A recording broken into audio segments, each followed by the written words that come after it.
तो नमस्कार। तो आज हम बात कर रहे हैं Amazon MX प्लेयर पर आई एक नई सीरीज की फर्स्ट कॉपी। हाँ, और इसमें खास बात है stand up comedian Munawar Faruqui का एक्टिंग डेब्यू, वो भी लीड रोल में। बिल्कुल। तो हमारे पास इस सीरीज का एक रिव्यू है और आज हम उसी को बेस बनाकर इस पर थोड़ी गहराई से चर्चा करेंगे। सही। देखेंगे कि कहानी क्या है, क्या चला, क्या नहीं, और मुनव्वर का ये ट्रांजिशन कैसा रहा। तो जैसा रिव्यू बताता है, कहानी 1990s के मुंबई की है। वो डीवीडी पायरेसी वाला दौर। हाँ, वही। मुनव्वर का कैरेक्टर है आरिफ।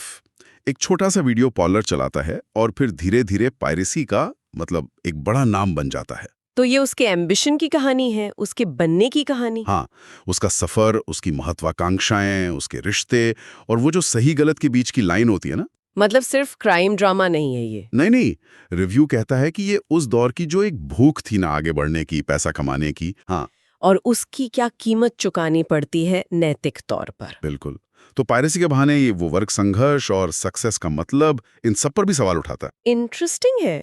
तो रिव्यू में सबसे ज्यादा तारीफ किस चीज की हुई है? सबसे पहले तो मुनव्वर की एक्टिंग। हम्म। रिव्यू उन्हें एक बहुत सॉलिड लीड बता रहा है। अच्छा, मतलब कॉमेडियन से सीधे इतना इंटेंस रोल? हाँ, कहा गया है कि वो किरदार के अलग अलग शेड्स, कभी सेंसिटिव, कभी एकदम रूथलेस, वो सब अच्छे से निभाते हैं। उनके परफॉर्मेंस को रॉ और इंटेंस कहा गया है। स्क्रीन प्रेजेंस भी दमदार बताई गई है। यहाँ तक कि क्रिस्टल डिसूजा जो उनकी को स्टार हैं, उन्होंने भी कहा कि ये रोल जैसे मुनव्वर के लिए ही बना था, टेलर मेड। वाह। ये देखना काफी अहम है कि एक कॉमेडियन कैसे एक बिल्कुल अलग सीरियस जोन में परफॉर्म करता है। ये उनकी रेंज दिखाता है। सही बात है। अच्छा, एक्टिंग के अलावा और क्या खास बताया गया है? वो 90s वाला माहौल। रिव्यू कहता है कि प्रोडक्शन टीम ने कमाल का काम किया है। हाँ, वो वीडियो पार्लर, सीडी स्टॉल्स, गलियां।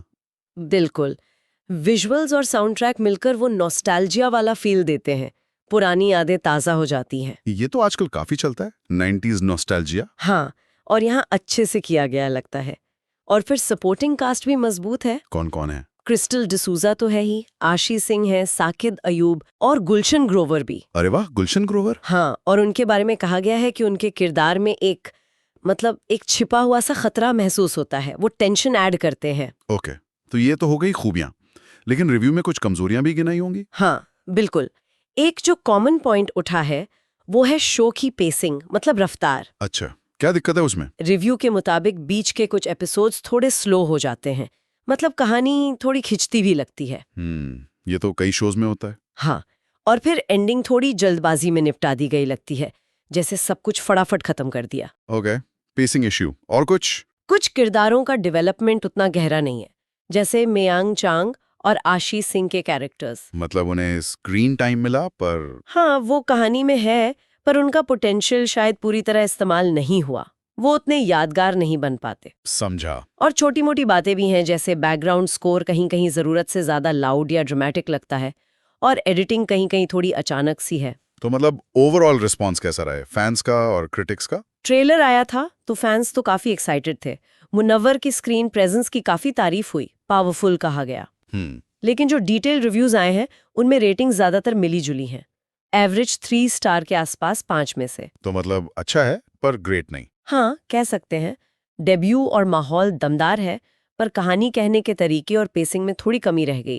ठीक है, तो अगर सम अप करें तो रिव्यू के हिसाब से फर्स्ट कॉपी मुनव्वर के लिए एक सॉलिड एक्टिंग डेब्यू है। बिल्कुल, उनकी काम की तारीफ है, 90s का माहौल अच्छा क्रिएट किया गया है। पर पेसिंग की दिक्कतें हैं और कुछ किरदार उतने उभर कर नहीं आ पाए। सही, तो ये एक दिलचस्प कोशिश है, नॉस्टैल्जिक फील देती है और मुनव्वर को एक एक्टर के तौर पर एस्टैब्लिश करती है, भले परफेक्ट ना हो। और ये MX प्लेयर पर फ्री में अवेलेबल है, तो लोग खुद देखकर फैसला कर सकते हैं। हाँ, बिल्कुल। और शायद शो देखने के बाद ये सोचने वाली बात रह जाती है कि वो जो पायरेसी जैसी ग्रे दुनिया थी ना 90s में, हाँ। उसका आकर्षण क्या था? मतलब लोग क्यों खिंचते थे उसकी तरफ? और महत्वाकांक्षा इंसान को कहाँ तक ले जा सकती है? उसकी नैतिक कीमत क्या होती है? और क्या ये जो नॉस्टैल्जिया फैक्टर है, क्या ये हमारे देखने के नजरिए को भी प्रभावित करता है? हाँ, शायद हम कहानी की कमियों को नजरअंदाज कर देते हैं उस फील के चक्कर में। बिल्कुल, ये सवाल है जो शायद ये शो पीछे छोड़